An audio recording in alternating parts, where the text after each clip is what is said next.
I do not have a long bio for Alex, except from noticing that, well, he's here to talk about implementing climate technologies. He's from TMX Technologies, but if you do find him on LinkedIn, you'll see quite a bit about UMass and Boston, so I think we'll have a lot of collegiate rivalries in the room today. With that, I'll give you Alex Moore. Hope there are no Eli's in the room. I'm actually more a Harvard guy. All right. Good morning, everyone. I'm on the board of TMX Technologies and the Daniels Family Sustainable Energy Foundation, which is its nonprofit arm. And I'm going to talk about the topic on screen, which is lowering energy demand. We often, when we discuss how we're going to meet these net zero goals, or even scale up our energy demand for burgeoning global population, we keep thinking about growth, and that's how we are all trained. We think about growth in terms of quantity rather than quality. And the reality of it is that that's just not going to work. Oops, go back. If we look at how energy is used today, this is just for the United States, 44% of it goes to air conditioning, particularly from the Southern states. This is potentially much higher for tropical zones if we go to India particularly, or China, or Australia, all of which are not air conditioned. So thankfully, they're not using that type of energy yet.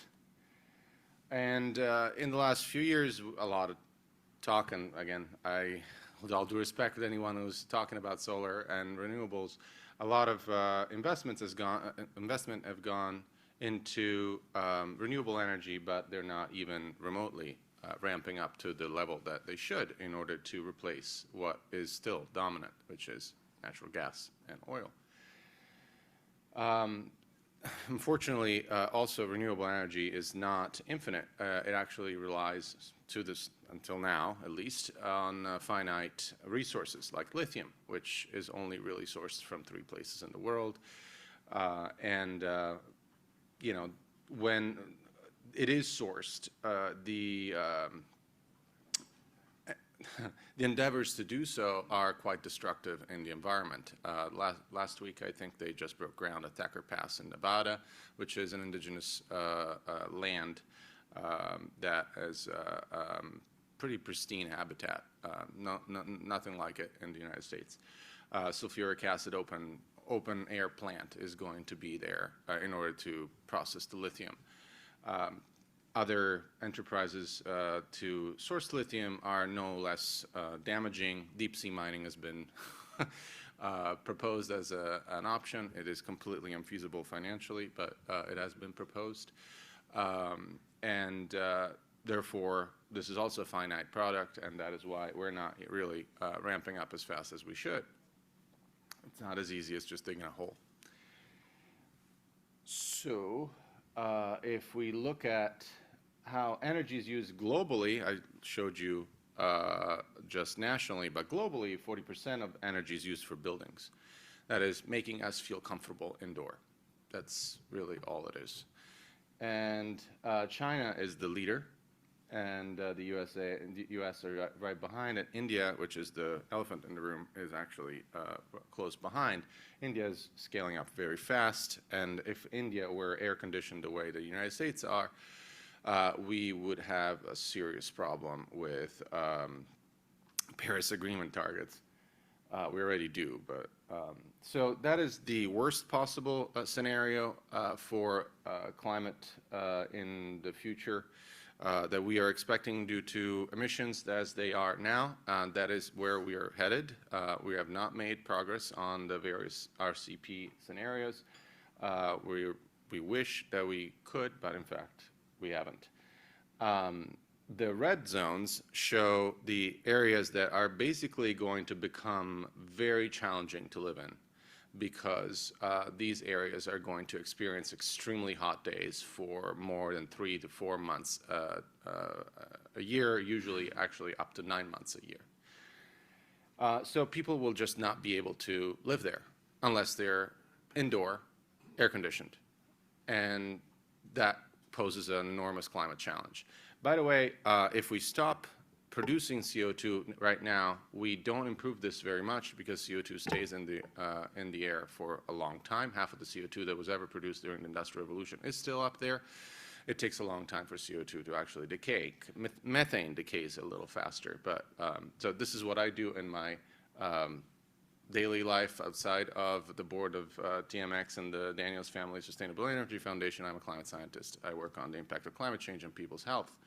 So I'm actually quite familiar with this. Climate change is instability. So following an insurance talk, I should point out that climate change is not just a hotter world, it's also a more unstable world. If you want to know what that means, look at California right now. 15-year drought now under several feet of snow.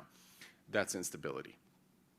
We don't have a stable climate. We have, extremes, very hot, dry, very wet, and cold. That increases risk. So I'm sorry for you, you're going to have to really step up your risk assessment. I'm happy to consult, by the way. I'm not kidding. That's actually the problem. I don't know why this is not showing the map of the world. The contrast is not very good, but just look at the names of the countries. United States is 90% air conditioned. India is 7% air conditioned, and Indonesia is 9% air conditioned. India and Indonesia have cumulatively about 2 billion people. China is 60% air conditioned. That's 3.5 billion people total. That's more than half of the world population. If these people start actually wanting to live like we do in the summer and not sweat, they're going to actually drive the climate into disaster. We already are pretty much there, but this is essentially where it's going to go. The saving grace, I suppose, for the climate, not for them, is that the grid just cannot sustain this. They do not have the grid to sustain air conditioning. So this is going to take a little while, but their economies are ramping up pretty fast.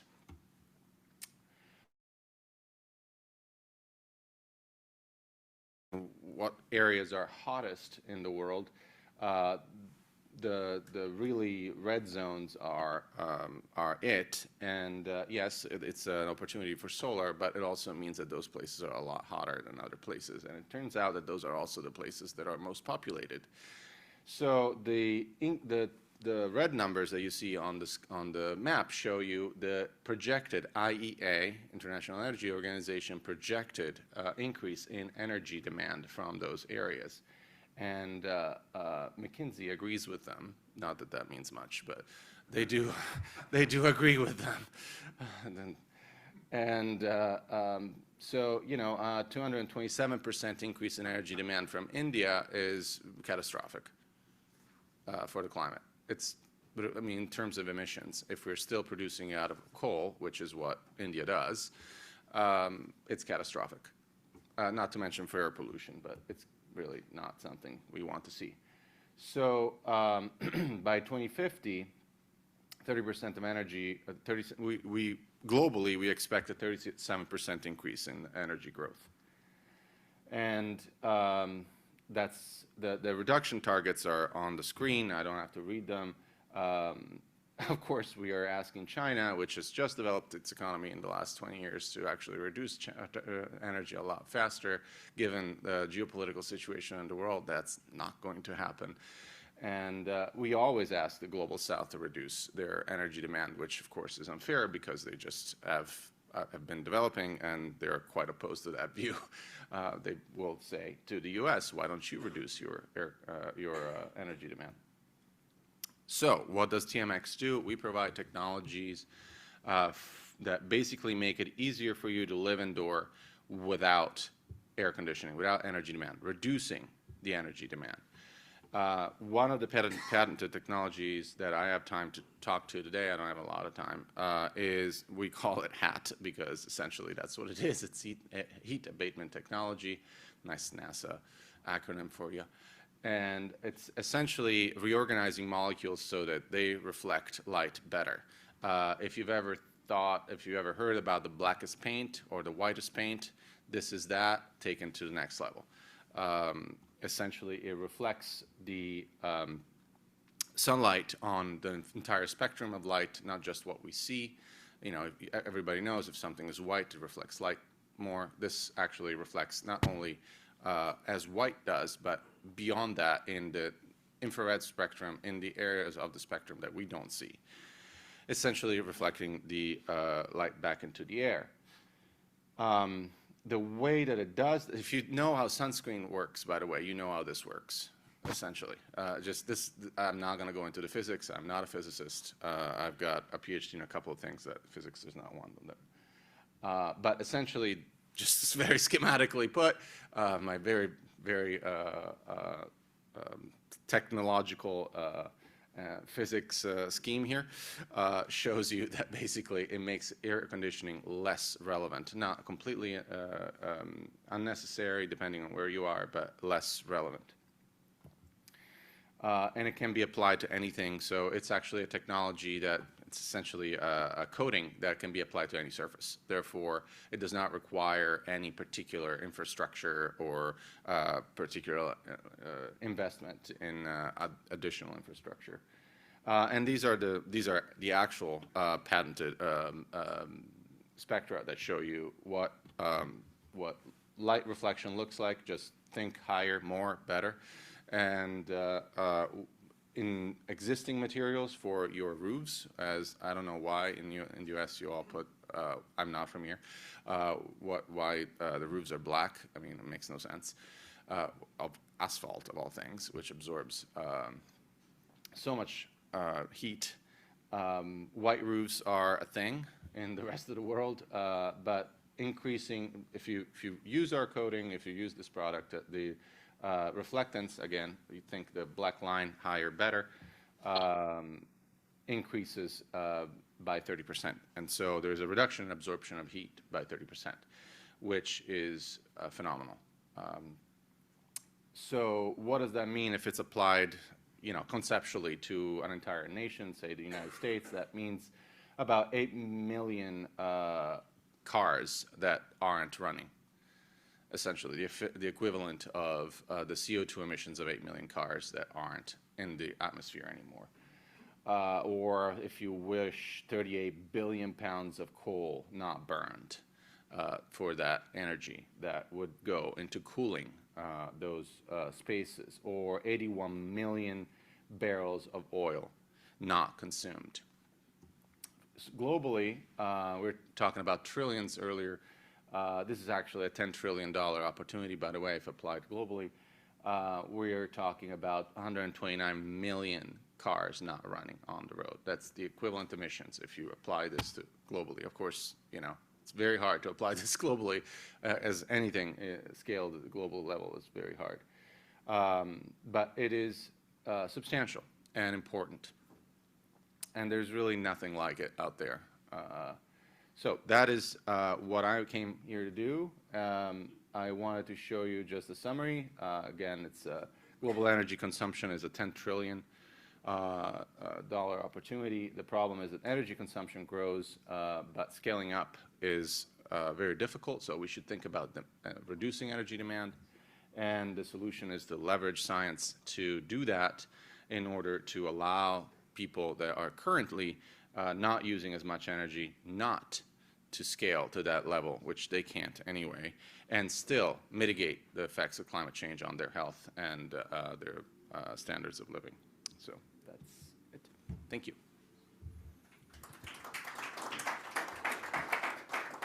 Thank you, Professor Moore. We have time for about 5 minutes of questions.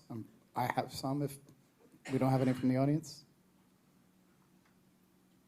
Well, aside from needing a Valspar in the room to just start getting paint across the globe, I realize you're an advisor, not, you know, it's not your day job, but can you just maybe speak a little bit more about what their plans for implementation or partners, what they might be looking for? Sure. So we are partnering with various firms to produce the coating. It's not as easy as producing a paint, essentially. And because it's a patented technology, which we wanted to we patented because we wanted to ensure that it wasn't exploited for greed. So many of the patents are actually shared with the Daniels Family Sustainable Energy Foundation. William Daniels is the CEO of both the foundation and TMX.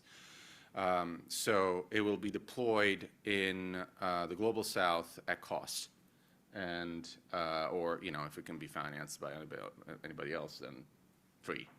And in global north, it'll be sold.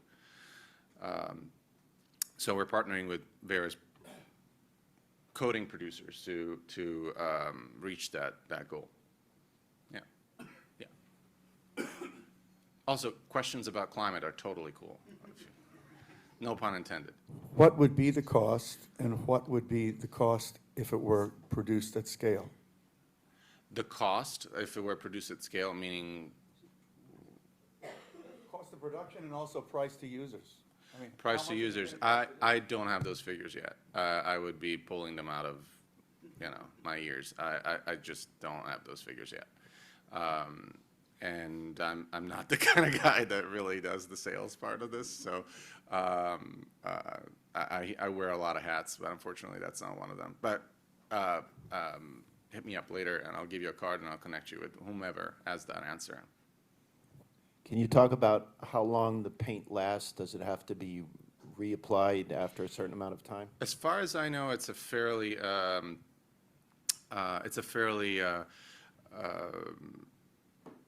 stable product and should be a 20-year lifetime at least. Does it have to be cleaned off to maintain its reflection? Yes, yes. But in most places where it would be applied, where it's really critical that it be applied to reduce temperature, think, desert areas or Arizona or whatever, precipitation, not a problem. So it really just dust and usually blows off on its own. But it can't, a hose is enough to just get it off. I have one question. 65% of India is rural and they cannot afford a lot of these technologies. But what they have been doing is they have been adhering to nature-based principles and some traditional practices, like applying cow dung on walls, Applying what? cow dung Okay. manure on walls, having thatched roofs, clay roofs that allow for natural ventilation. Yeah. Do you think these solutions may not necessarily, reach that 222 odd percentage demand that was projected? Do you think that number is a bit high? I mean, you'd have to ask the IEA. I think the number is not high. I think that number, if the economy actually ramps up, that's my third hat, I'm an economist. If the economy actually ramps up, I think it's actually a lowball estimate. Not so much for people's demands, but for buildings as in industry demands or commercial space demand, which is really the major contributor. Thankfully, we all are converting to online shopping, so malls are not a big deal anymore. But I don't know the culture enough to actually make that prediction. It's a wild prediction of what the energy demand is going to be. What isn't wild and what is fairly sure is what the climate is going to be like, and the answer is unlivable. A lot of us deal with migration crises in this continent and in Europe. You've seen boats of people go and brave the ocean from as far as Cuba to Miami, which is actually fairly short, or Syria to Italy. And a couple of weeks ago, several people died doing that. The Syrian crisis is a climate crisis. I can explain to you why that is. And most of the migration we're seeing is climate migration. And climate affects the emergence of disease, too, and that's what people are fleeing. So that's really what the concern is, and that's for sure. Yeah, there's a question over there. In terms of raw materials, does Yeah. it involve anything? No, nothing specifically difficult to source. Yeah, engineered on purpose to do that, yeah. Wow, stunned the room silent. Okay. Okay. Take care. Thank you.